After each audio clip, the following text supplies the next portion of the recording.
what additional measures should each stakeholder, such as government, platforms, research and academia, civil society, and users, take to build a more robust and safe ecosystem for users?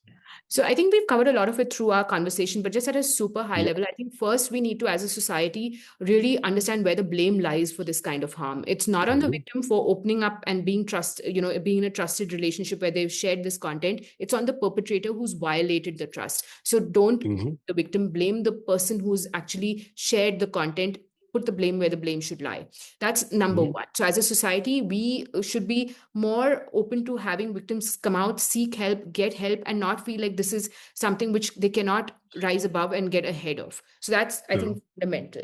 In Mhm. terms of the government, I think the government plays a really important role, and it's so again, which is why I felt like the intent behind the SOPs and the government releasing them is really strong message that this is a violation of a person's personal images, and this does require everybody to step up to support victims who are going through this horrific experience. The government also has been putting a lot of guardrails and a lot of processes in place for industry to respond. But I do think, the dark websites which you and I talked about, which are Mhm. currently not, within the government's Purview.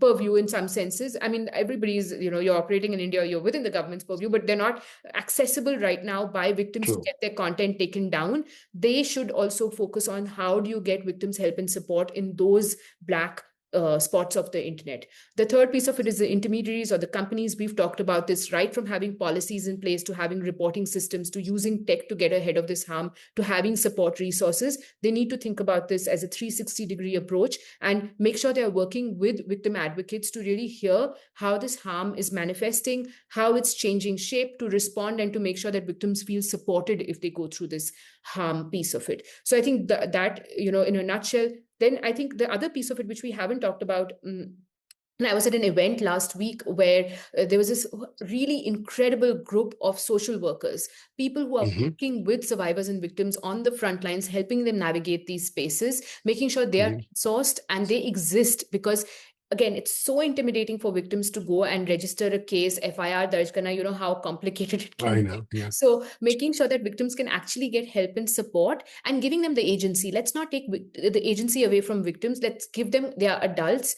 they know best about what's going on in their situation, and they can decide what they want to do in these situations. So making sure victims still have agency is also very, very critical.